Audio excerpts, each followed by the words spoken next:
Salut les petits shadows féminins, c'est Gigi Fitcat et aujourd'hui on va jouer à pour ou contre.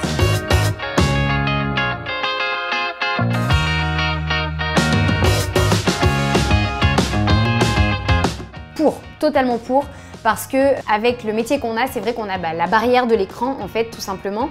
Et des fois on a du mal à mesurer un petit peu l'impact qu'on peut avoir sur notre communauté, sur les gens qui nous suivent.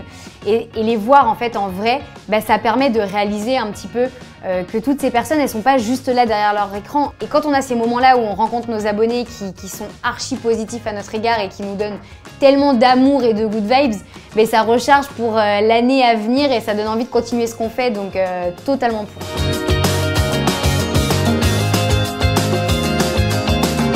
Contre, je suis super bien à Albi. Par contre, j'ai vécu sur Paris et je sais que Paris, je pense que Paris, en fait, on adore ou on déteste. Et pour ma part, ça a été vraiment pas les 6 mois les plus heureux de ma vie. Je me suis pas du tout sentie bien à Paris, pas du tout à ma place. C'était trop oppressant pour moi, trop de monde et beaucoup de stress, en fait, je trouve.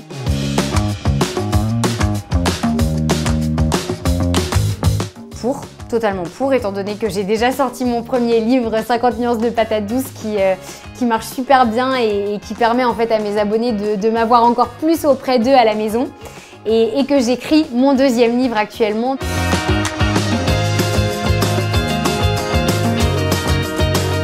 Pour. Totalement pour. Franchement, moi je regrette, mais alors tellement pas mon TikTok, je me suis éclatée à le faire. Je me suis pas pris la tête en plus quand je l'ai fait. Et j'avoue que j'ai été complètement dépassée par les événements qui ont suivi, mais alors puissance 10 000. Mais si je devais le refaire, je referais exactement tout pareil. Et si ça a pu aider certaines personnes à se rendre compte que le regard des autres, on s'en fiche, qu'il faut avoir confiance en soi et faire ce qui nous plaît, pour moi c'est tout bénef.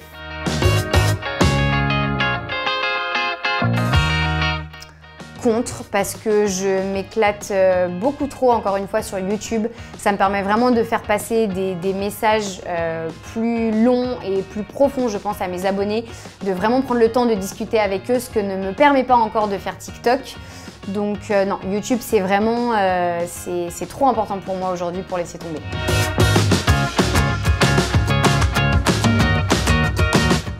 Je vais répondre contre en mettant une nuance dans le sens où bien sûr qu'on partage une partie de notre vie privée sur les réseaux sociaux, mais c'est une petite partie et heureusement qu'on a cette limite-là de garder énormément de choses pour nous. Moi, je prends un exemple. Depuis 2 ans et demi que Thibaut et moi, on vit ensemble, les gens n'attendent qu'une chose, c'est de voir tout notre appartement en entier, voilà, dans les moindres détails, qu'on se fasse des bisous à la caméra, en photo, etc. Et nous, là-dessus, on a vraiment ce besoin de garder notre vie privée. On ne s'est jamais embrassé à la caméra, on n'a jamais montré de marque affective comme celle-ci à la caméra parce qu'on estime que ça nous appartient. Et ça a cette petite saveur de se dire qu'il y a encore des choses qui, justement, nous appartiennent et qui sont de l'ordre du privé. Et autre chose aussi, ma famille, par exemple. Ma famille est énormément demandée sur ma chaîne YouTube. On a envie de voir mes parents, mon frère, etc. Et moi, c'est quelque chose que je me refuse totalement. Je ne veux pas que ma famille soit sur les réseaux sociaux parce qu'ils ne l'ont pas choisi.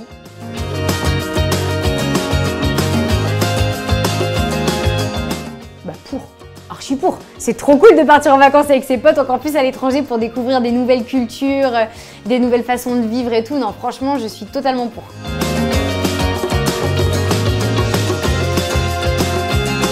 Moi, je suis pour à partir du moment où ça nous tient à cœur, que ça nous représente, ça correspond à nos valeurs et qu'il y a une petite histoire derrière qui nous parle à nous.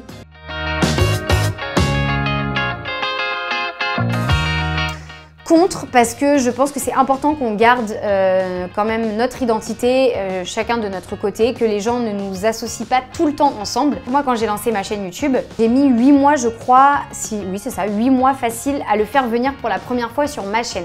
Donc de temps en temps, moi j'allais tourner des vidéos avec lui pour sa chaîne YouTube, mais je refusais qu'il vienne sur la mienne parce que je voulais vraiment que les gens comprennent que oui d'accord, c'est Thibaut qui m'a donné de la visibilité, mais pour autant, je suis une personne à part entière, j'ai une personnalité, j'ai des choses à vous partager et du coup, c'était important pour moi de créer mon identité. Merci à tous d'avoir regardé cette vidéo et surtout n'oubliez pas que vous pouvez retrouver mon livre 50 nuances de patates douces partout dans les librairies près de chez vous.